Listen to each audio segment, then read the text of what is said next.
సామాన్యులకి విద్యని దూరం చేస్తున్నాడు. ఇప్పుడు ప్రైవేటీకరణ చేయడం వల్ల సామాన్యులకి అది దొరకదు. డబ్బు ఉన్న వాళ్ళకి, సంపన్నంలో ఉన్న పిల్లలు మాత్రమే చదువుకోగలుగుతారు. ఎందుకంటే ఫీజ్ స్ట్రక్చర్ చూసినా కూడా అంత ఉంటుంది. మిడిల్ క్లాస్ వాళ్ళు, బిలో మిడిల్ క్లాస్ వాళ్ళు అంత అఫోర్డ్ చేయలేరు కదా.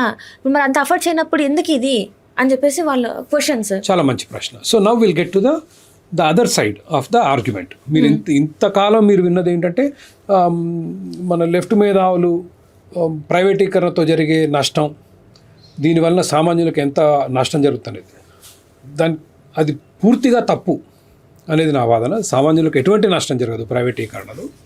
Now let us look at what is happening today. ఇవాళ ఆంధ్రప్రదేశ్ రాష్ట్రం దాదాపు 19 నుంచి 20 వేల కోట్ల రూపాయలు ప్రజా వైద్యం మీద ఖర్చు చేస్తుంది. తెలంగాణ రాష్ట్రం కూడా అంటే యూజువల్లీ డివిజన్ ఎట్లా ఉంటుందంటే శ్రీ గారు, ఆంధ్రప్రదేశ్ కొంచెం పెద్ద రాష్ట్రం, తెలంగాణ కొంచెం చిన్న రాష్ట్రం జనాభా పరంగా. వాళ్ళు 60 అయితే వీళ్ళు 40. సో దాదాపు అదే నిష్పత్తిలో ఉంటుంది. సో తెలంగాణ రాష్ట్రం ఒక 15,000 కోట్ల ఎంతో ఉంది. ఏది వైద్యం మీద, ప్రభుత్వ వైద్యం మీద ఖర్చు పెట్టే డబ్బు. వాళ్ళు ఒక 20,000 కోట్లు ఖర్చు పెడతారు. కొంచెం అటు ఇటుగా నేను ఊరికే రౌండ్ ఆఫ్ చేసి మీకు జనరల్ చెప్తున్నాను. ఒక 1000 కోట్లు ప్లస్ ఆర్ మైనస్ చేసుకోండి. దాంట్లో ఆరోగ్యశ్రీ మీద 3,000 కోట్లు ఖర్చు పెడుతున్నారు. ఇది ఆంధ్రప్రదేశ్ రాష్ట్రం.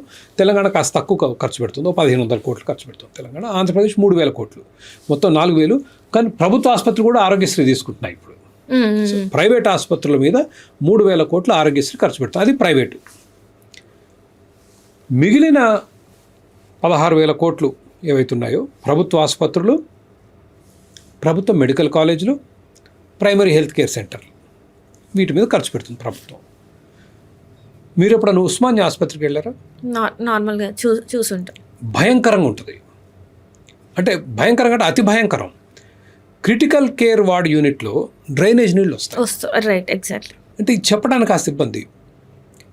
వాళ్ళు పోస్ట్ మార్టం చేసిన తర్వాత కొంత మనుషుల అవి డ్రైనేజీలకు పోయి డ్రైనేజీలు క్లాగ్ అయ్యి ఆసుపత్రి మొత్తం చనిపోయిన శవాల వాసన వస్తుంది.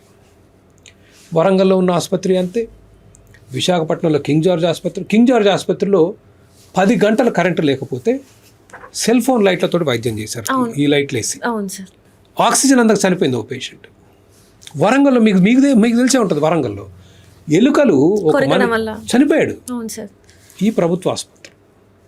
వీటిన మనం ప్రజలకి అందించాల్సిన సౌకర్యం. ఓకే, వైఎస్ రాజశేఖర రెడ్డి గారు ముఖ్యమంత్రి అయ్యారు. అయిన తర్వాత ఏమన్నారు ఆయన, ప్రజలకు కార్పొరేట్ వైద్యం అందిస్తాను అని ఏం చేశాడు, ఆరోగ్యశ్రీ అన్నాడు. ఆరోగ్యశ్రీ అంటే ఏంటి, ప్రభుత్వం మీ ఇన్సూరెన్స్కి డబ్బులు ఇస్తుంది, ఆ డబ్బులతో మీరు ప్రైవేట్ ఆసుపత్రికి పోయి వైద్యం చేయించుకోవచ్చు, అంతేగా. అంటే ఆయన ఏమన్నాడు, ప్రభుత్వ ఆసుపత్రిలో వైద్యం దొరకట్లేదు, ప్రైవేట్ ఆసుపత్రికి వెళ్ళండి అన్నాడు. ఇవాళ మనకు నేను ఇందాక మీ బిగినింగ్లో చెప్పాను, హైదరాబాద్లో భారతదేశంలోనే అత్యుత్తమ వైద్య వ్యవస్థ ఉంది. నేను చెప్పాక మీకు Apollo, AIG, Yashoda, KIMS, care, star, ఇటువంటి ఆసుపత్రులన్నీ వీ హ్యావ్ గ్రేట్ ఫెసిలిటీ. దానికి ఉన్న ప్రధానమైన సమస్య ఏంటి, అఫోర్డబిలిటీ లేదు, అంతే కదా. మీకు ఒక సామాన్యుడు వెళ్తే ఖర్చు తట్టుకోలేడు. మీరు ఆరోగ్యశ్రీ మీద 3,000 ఖర్చు చేస్తున్నారా, 3,000 కోట్లు ఖర్చు చేస్తున్నారు. ఆ 16,000 కోట్లు కూడా మీరు వాళ్ళకి ఇన్సూరెన్స్కి ఇస్తే ఏమండి 5-6 ఇంతలు, 3,000 కోట్లు 18,000 కోట్లు చేయండి, అర్థమైంది. ఇన్సూరెన్స్కి ప్రభుత్వం 3,000 కోట్లు ఖర్చు చేస్తుంది, ప్రైవేట్ ఇన్సూరెన్స్కి. ఆరోగ్యశ్రీ అంటే ప్రైవేట్ ఇన్సూరెన్స్ 3,000 కోట్లు ఖర్చు చేస్తున్నారు. 18,000 కోట్లు ఖర్చు చేస్తే యుల్ గెట్ హెవీ కవరేజ్. మీరు ప్రైవేట్ ఇన్సూరెన్స్ కొనుక్కుంటే అద్భుతమైన కవరేజ్ వచ్చింది. మీరు శుభ్రంగా వచ్చి యశోదలో తీసుకోవచ్చు, ఎక్కడైనా తీసుకోవచ్చు. మీ కన్సర్న్ ఏంటి, బీద ప్రజలకి నాణ్యమైన వైద్యం అందాలనే కదా. మరి 3,000 కోట్ల కిందకు ఆగుతున్నారు ఎందుకు? ఇప్పుడు మీ ఉస్మానియాలో అతి నరకం అండి. నరకం అనేది మన నరకానికి పోయి చూడడం అవసరం లేదు, అక్కడికి వెళ్తే ఉస్మానియాకి పోతే చాలు. నరకం అనేది కింగ్ జార్జ్ హాస్పిటల్ పోతే చాలు. మీరు మనం చనిపోవాల్సిన అవసరం, బతుకున్నప్పుడే చూడొచ్చు నరకాన్ని. You know what I'm saying? It is horrible. ఇంత జరుగుతున్నా Now my question is, మీకు వైఎస్ రాజశేఖర రెడ్డి గారు అప్పటి ప్రభుత్వ ఆసుపత్రిలో వైద్యం దొరకదని ఆయన చెప్పడం ఏంటండి? ఎవరిని అడిగినా చెప్తారు. మీరు ఉస్మానియాకి వెళ్ళండి, మీరు ఇప్పుడు జర్నలిస్ట్ కదా, యూ గో టు ఉస్మానియా, ఒక కెమెరా తీసుకొని వెళ్ళండి, అక్కడ చూడండి అసలు ప్రజల పరిస్థితి ఎంత దుర్భరంగా ఉంటుంది. వాళ్ళకి నాణ్యమైన వైద్యం ఎట్లా అందించవచ్చు? ఆల్రెడీ తగలబెడుతుంది. నేను కొత్తగా డబ్బులు తెమ్మనట్లేదు. ప్రభుత్వం ఎంత ఖర్చు పెడుతుంది, 19,000 కోట్లు ఖర్చు పెడుతుంది. ఇచ్చేయండి ప్రజలకి. మీరు బీద ప్రజల కొరకే కదా. మీ ఉబలాటం అంతా బీద ప్రజల కొరకే కదా, ఆ బీద ప్రజలకే ఇచ్చేయండి. 3,000 కోట్లు కాదు 18,000 కోట్లు ఇవ్వండి.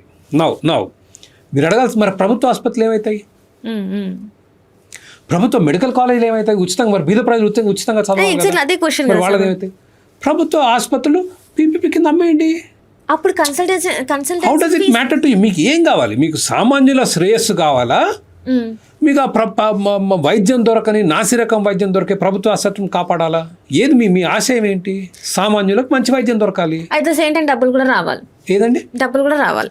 డబ్బులు ఉన్నాయి. అదే ఆల్రెడీ ఇప్పుడు తెలంగాణ ఆంధ్ర కలిసి ఒక 32-33 వేల కోట్లు ఖర్చు పెడుతున్నాయి, రైట్? అవి ఇన్సూరెన్స్ కింద ఇచ్చేయండి, ప్రైవేట్ ఇన్సూరెన్స్గా అంటున్నాను. అది సాధ్యం అవ్వట్లేదు. ఎందుకు అవ్వదు? యూరోప్లో అత్యుత్తమ వైద్యం నెదర్లాండ్స్ దేశం అందిస్తుంది. ఏ విధంగా అందిస్తుంది? 40,000 యూరోల కన్నా ఆదాయం తక్కువ ఉంటే, అంటే 40,000 కన్నా యూరోల కన్నా తక్కువ ఉంటే కొంచెం స్థోమత తక్కువ ఉన్న వాళ్ళని అర్థం. నెదర్లాండ్స్లో వాళ్ళకి ప్రతి నెల 131 యూరోలు నీకు నచ్చిన ఇన్సూరెన్స్ కొనుక్కోరాబాయి అని ఇస్తుంది. సరే, అద్భుతంగా పనిచేస్తుంది. వాళ్ళు ఏం చేస్తారు? సిరి గారికి ప్రభుత్వం ఒక 10,000-15,000 ఇచ్చుద్దండి. ఏది క్యాష్ ఇవ్వదు. 15,000తో నీకు నచ్చిన ఇన్సూరెన్స్ కొనుక్కోండి. మీరు వెళ్తారు, ఇంటర్నెట్లో సెర్చ్ చేసుకుంటారు, తెలియకపోతే ప్రభుత్వం ఒక డిఫాల్ట్ పెట్టుద్ది. మీకు ఏది తెలియకపోతే సరే తీసుకోండి, ఆరోగ్యశ్రీని తీసుకోండి. ఆరోగ్యశ్రీని ఎందుకు అనట్లేదంటే పూర్తిగా అవినీతిలో కూరుకుపోయింది వాళ్ళ ఆరోగ్యశ్రీ. ప్రభుత్వ ఇన్సూరెన్స్ శుభ్రంగా మీరు వెళ్ళి 15,000 పెట్టి ప్రైవేట్ ఇన్సూరెన్స్ కొనుక్కోండి, సరిపోయింది కదా. ఎందుకు ఈ వ్యవస్థ, ఈ తలనొప్పులన్నీ ఎందుకు మనకు? ఇది నేనేదో లేని విషయం చెప్పట్లేదు. Netherlands is doing it. Private వైద్యం మీద ఇతర దేశాలు కూడా చాలా దీని మీద ఆధారపడి. Singapore does beautiful private insurance. ఇంకో 1-2 దేశాలు కూడా బాగా చేస్తున్నాయి. Switzerland does a great job.